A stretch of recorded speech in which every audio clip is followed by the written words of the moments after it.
Visiones y revelaciones completas de Ana Catalina Emmerich. El Relicario de Filotea les presenta el episodio 83.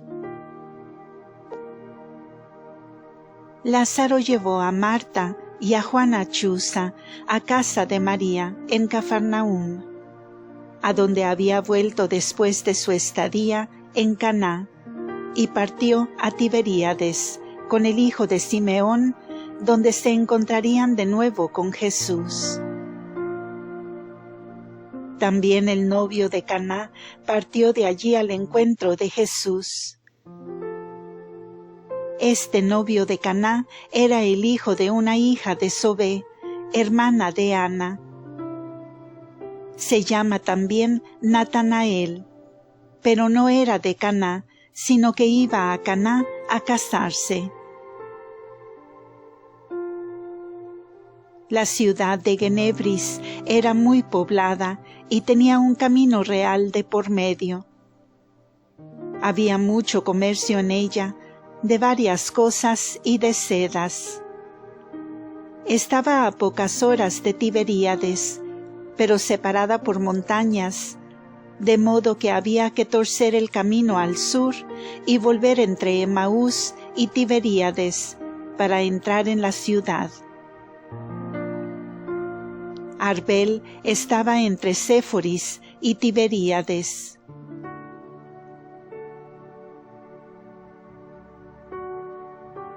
Diciembre 24. Primer llamamiento oficial de Pedro. Jesús salió al amanecer de Tebes con sus discípulos y se dirigió al oriente, luego al norte, siguiendo al pie de las montañas, en el valle del Jordán, hacia Tiberíades. Pasó a través de Abel Meula, hermoso lugar donde la montaña tuerce al norte. Es la ciudad natal del profeta Eliseo. Se extiende sobre las laderas de la montaña y pude ver aquí la fertilidad del lugar que da al sol y la del norte. Las gentes eran bastante buenas y habían oído las maravillas de Kibsaim y de Tebes. Le detuvieron en el camino y le rogaron quisiera quedarse allí para sanar a los enfermos. Era un correr de gentes. Pero Jesús no se detuvo mucho tiempo. El lugar está como a 4 horas de Tebes.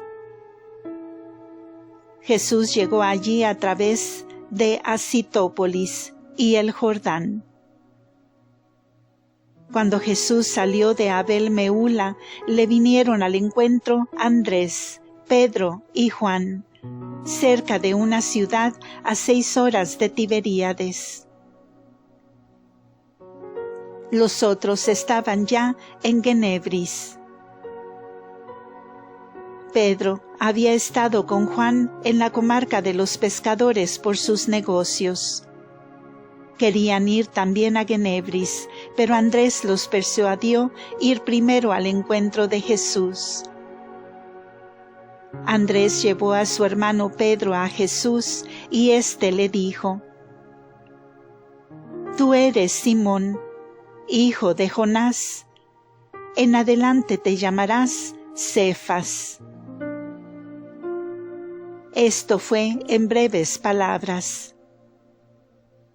A Juan dijo algo referente a que pronto se verían. Después de esto se dirigieron Pedro y Juan a Genebris. Andrés permaneció con Jesús, que anduvo por los contornos de Tarichea. Juan el Bautista había dejado su antiguo sitio.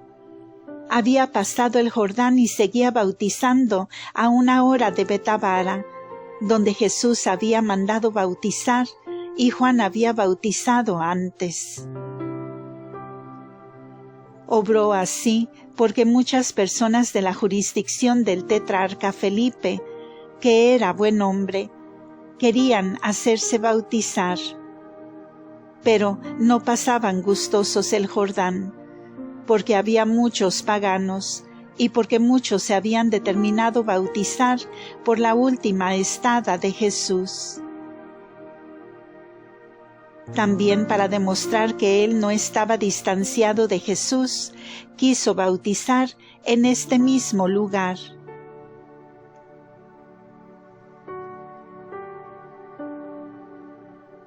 Diciembre 25 y 26. Cuando Jesús, con Andrés, llegó a las cercanías de Tarichea, se albergó en una casa de pescadores pertenecientes a Pedro, junto al mar, donde Andrés había preparado albergue. No entró en la ciudad. Los habitantes tenían mucho de oscuro, de repelente, y estaban dedicados a la usura y a las ganancias ilícitas. Simón, que tenía aquí un empleo, había ido con Tadeo y Santiago el menor, su hermano, a la fiesta de Genebris, donde estaban también Santiago el mayor y Juan. Lázaro, Saturnino y el hijo de Simeón y el novio de Caná se reunieron con Jesús. El novio invitó a Jesús y a todos sus acompañantes a sus próximas bodas. La razón principal por la cual Jesús pasó algunos días en Tarichea fue porque quería dar tiempo a sus futuros apóstoles para oír lo que Andrés y Saturnino contaban de él y se entendieran entre ellos.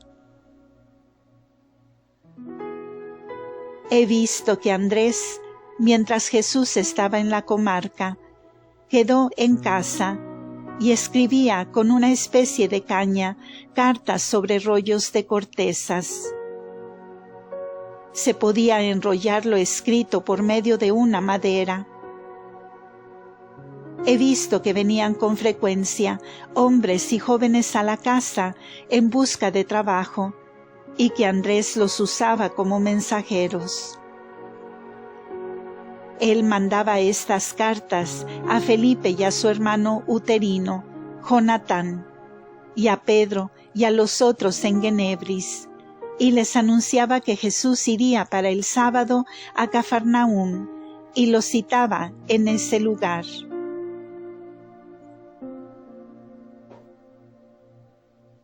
Diciembre 27. Empero vino un mensajero de Cafarnaúm hasta Andrés, pidiéndole rogara a Jesús que fuese, pues le esperaba desde días un mensajero de Cades, que pedía ayuda. Jesús pasó con Andrés, Saturnino, Obed y otros discípulos de Juan a Cafarnaúm. Esta ciudad no está junto al mar, sino en una altura, y al sur de una montaña que al occidente del mar forma un valle, por el cual el Jordán se echa en el mar de Galilea. Jesús y sus discípulos caminaban separados unos de otros. Andrés salióle al encuentro en el camino con su hermano uterino Jonatán, y con Felipe, que habían acudido a raíz de sus cartas, pero no se encontraron con Jesús. Andrés les dijo con viveza todo lo que había visto y oído de Jesús, y afirmaba que era realmente el Mesías que esperaban. Si querían seguirle no tenían que andar en muchas diligencias. Si le escuchaban y lo deseaban de corazón, él mismo les diría una palabra o una señal y le seguirían seguramente. María y las santas mujeres no estaban en Cafarnaúm, sino en la casa de María, que está en el valle, delante de la ciudad hacia el mar, y celebraron allí la fiesta. Los hijos de María de Cleofás, Santiago el mayor y su hermano, Juan y Pedro, habían llegado ya de Genebris, como también otros que fueron luego discípulos. Natanael Chased, Tomás, Bartolomé y Mateo no estaban allí. En cambio, había otros parientes y amigos de la Sagrada Familia que estaban invitados a las bodas de Caná y celebraban aquí el sábado, ya que habían oído hablar de Jesús. Jesús estaba habitando con Andrés, Saturnino, Lázaro, Obed y otros discípulos de Juan en la casa que pertenecía al novio de Caná, Natanael, cuyos padres ya habían muerto, dejándole una copiosa herencia. Los discípulos venidos de Genebris se mostraban un poco retraídos, porque estaban dudosos entre la autoridad de Natanael Chased y las cosas admirables que narraba Andrés y los otros discípulos de Jesús. En parte la cortedad de ellos y en parte lo dicho por Andrés, de que bastaba escuchar su doctrina para que se sintieran movidos a seguirle. 2 días esperó ese hombre aquí, en Cades, al Salvador. Se acercó a Jesús, se echó a sus pies y dijo que era el criado de un hombre de Cades. Su patrón rogaba a Jesús fuese a su casa para sanar a su hijo enfermo, que tenía lepra y un demonio mudo.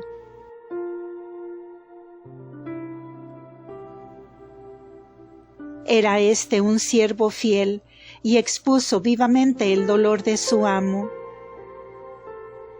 Jesús le dijo que no podía ir con él, pero que al hijo le vendría ayuda, porque era inocente.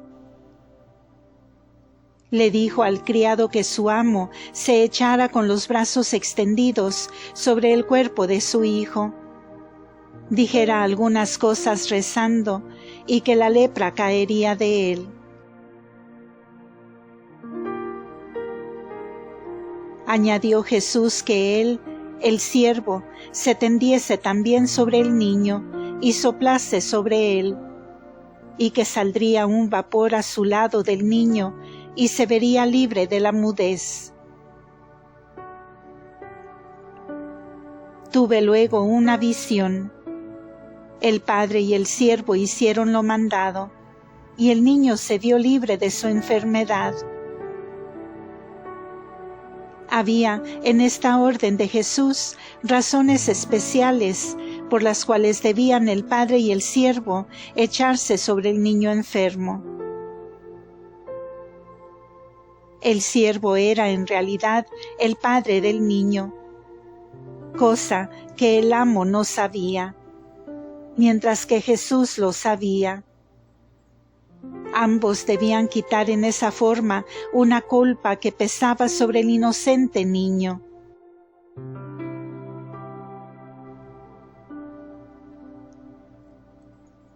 La ciudad de Cades está como a 6 horas de Cafarnaúm, en los confines de Tiro, al occidente de Paneas.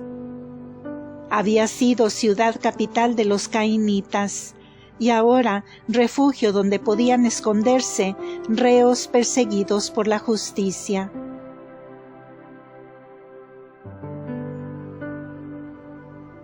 Confina con una comarca que se llama Kabul, y los pueblos que Salomón regaló al rey de Tiro. Veo a esta región siempre oscura, siniestra, que Jesús evitaba cuando iba a Tiro o Sidón. Creo que allí se cometían robos y asaltos.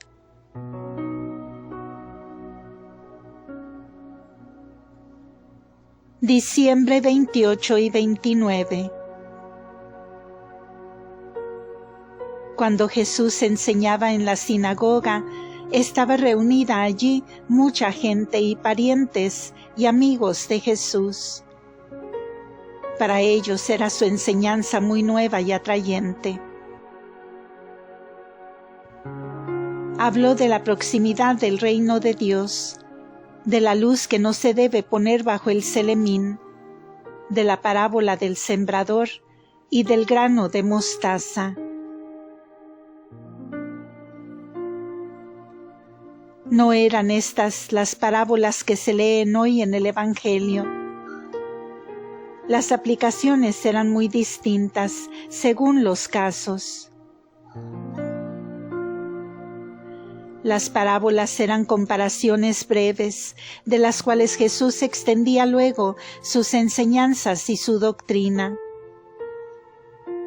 He oído muchas más parábolas que no están en el Evangelio, y esas que están las usaba siempre con nuevas aplicaciones.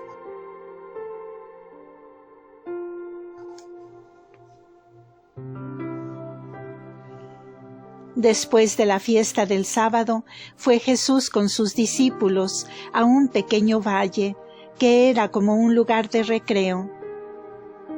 Había árboles a la entrada y en el valle mismo.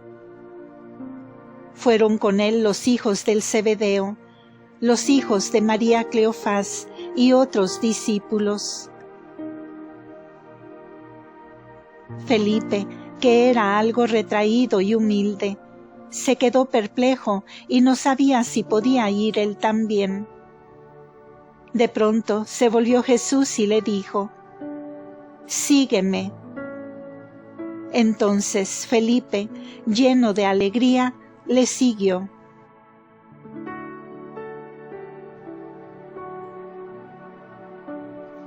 Había allí como unos 12 discípulos. Jesús habló debajo de un árbol sobre el seguimiento y sobre la misión que esperaba cumplir. Andrés era muy celoso y estaba tan entusiasmado y deseaba que todos los demás estuviesen tan persuadidos de la mesianidad de Jesús, que se alegró mucho de que la predicación de Jesús en el sábado hubiese gustado a todos. Tenía el corazón tan lleno de amor y celo que volvía a contar a los demás lo visto y oído en el bautismo de Jesús y las otras maravillas que había presenciado. Oía Jesús que les dijo que verían cosas aún mayores, jurándolo por el cielo, y habló luego de su misión y de su eterno Padre. Jesús les habló también de su seguimiento, que cuando los llamara debían dejarlo todo para seguirle. Les dijo que Él cuidaría de ellos y no les faltaría nada. Por ahora podían seguir ejerciendo sus oficios y ocupaciones, que Él, antes de la Pascua que se acercaba, tenía que hacer todavía otras cosas antes de llamarlos. Que cuando los llamase estuviesen prontos para dejarlo todo, sin preocupaciones. Estas cosas se las dijo en contestación a ciertas preguntas que le habían dirigido. ¿Cómo debían portarse ellos con sus parientes? Pedro, por ejemplo, dijo que no podía por ahora dejar a su anciano padrastro, tío de Felipe. Todas estas dificultades las solucionó diciendo que él no pensaba llamarlos antes de la Pascua, que se fuesen separando de sus empleos en la medida que su corazón se lo permitiese, que podían continuar en ellos mientras no los llamaba, y que buscasen desprenderse desde luego para estar prontos. Después salió con ellos por el otro cabo del valle hacia la casa donde vivía María. Entre la hilera de casas que había entre Cafarnaúm y Betsaida. Los parientes más cercanos siguieron a Jesús porque sus madres estaban allí también con María.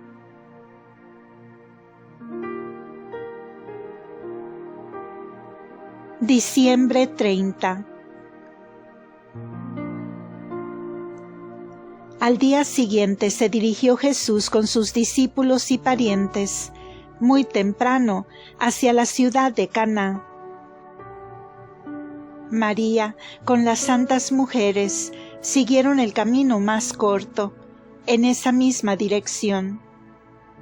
Era una senda angosta, a veces entre montes. Las mujeres preferían caminar por estos caminos, porque podían estar más a solas. Por lo demás veo que no necesitan caminos anchos, porque caminan en línea, una tras de otra. Delante y detrás, a alguna distancia, iba un guía. Tenían que hacer un camino como de 7 horas hacia mediodía y occidente. Jesús hizo un rodeo con sus discípulos en dirección a Genebris, que era un camino más ancho y más cómodo para andar unidos y poder enseñar. A veces Jesús callaba y señalaba algo o explicaba. El camino de Jesús estaba más al sur que el de María, y requería como 6 horas desde Cafarnaúm a Genebris. Torcía desde allí al oriente unas 3 horas hasta Caná de Galilea. Fin de este episodio. Continuará.